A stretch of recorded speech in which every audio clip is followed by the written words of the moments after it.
ओम नमः शिवाय, जय श्री महाकाल।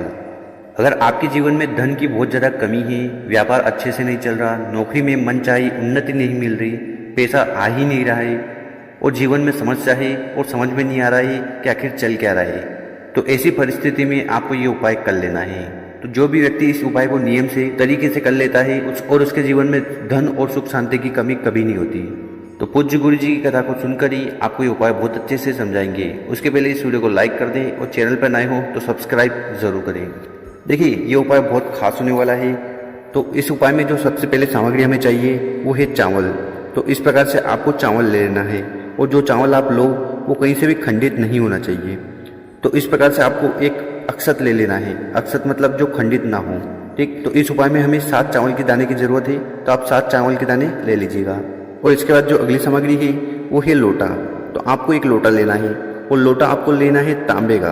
तो तांबे का जो लोटा आता है ना, उससे हमें जल शिवलिंग पर जाकर समर्पित करना चाहिए, इसलिए हम यहाँ पर तांबे का लोटा ले रहे हैं और इस लोटे में आपको अपने घर से जल भर लेना है।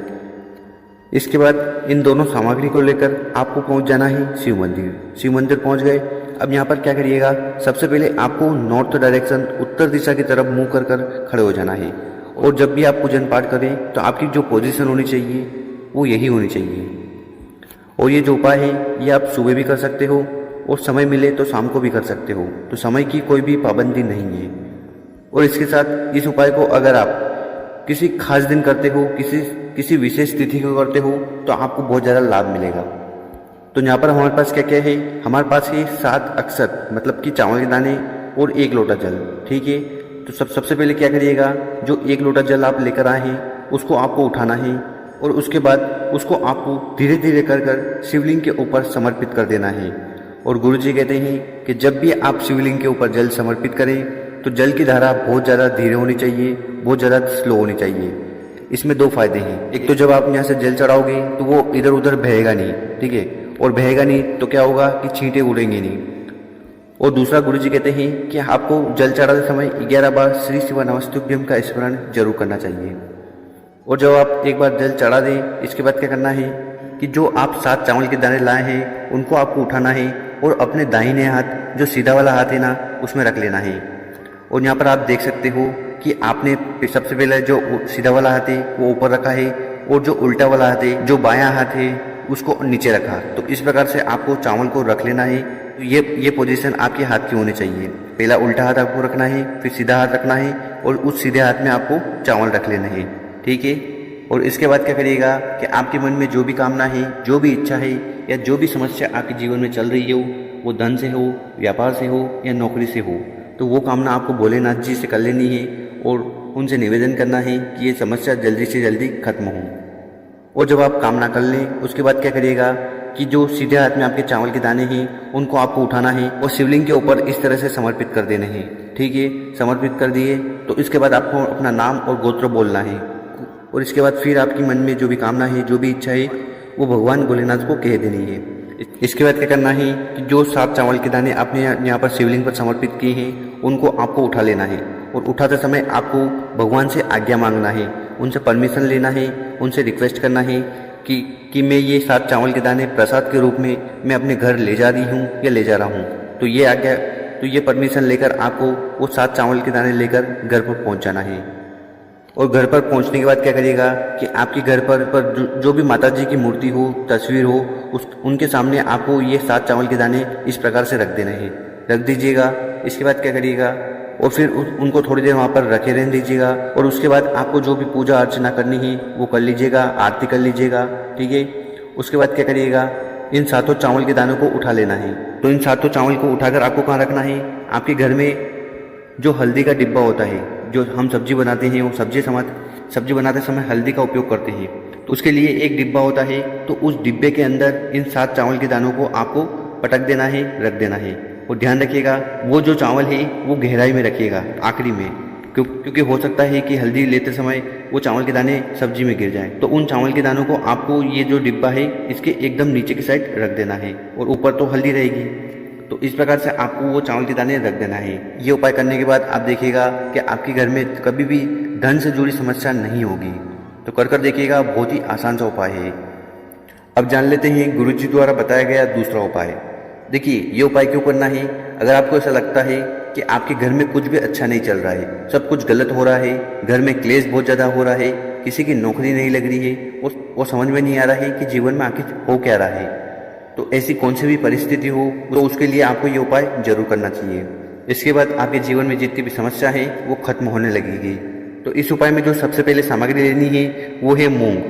ठीक है, तो आपको मूंग ले लेना है और मूंग के 3 दाने आपको लेना है। और जो मूंग के दाने आप लो वो कहीं से भी खंडित नहीं होने चाहिए। ठीक है, एकदम साबुत होने चाहिए। तो इस प्रकार से आपको 3 मूंग के दाने ले लेने हैं। और इसके बाद जो अगली सामग्री है वो है चावल। ठीक है, जिसको हम अक्षत भी बोलते हैं। तो इस प्रकार से आपको चावल ले लेने हैं। कितने लेने हैं? तो ये भी आपको 3 दाने 3 अक्षत ले लेने हैं। तो इस प्रकार से चावल के दाने ले लेने हैं। इसके बाद जो अगली सामग्री है वो है समी का पत्ता।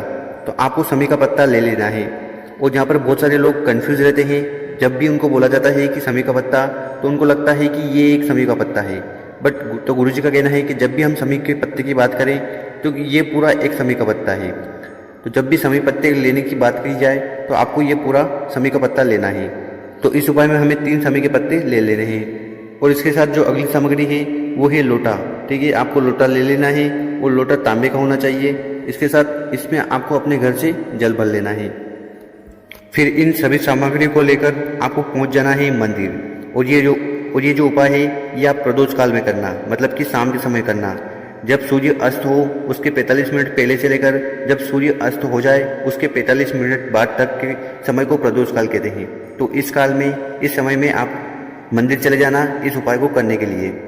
जैसे ही आप मंदिर जाओगे तो सबसे पहले आपको दर्शन होंगे नंदी बाबा के।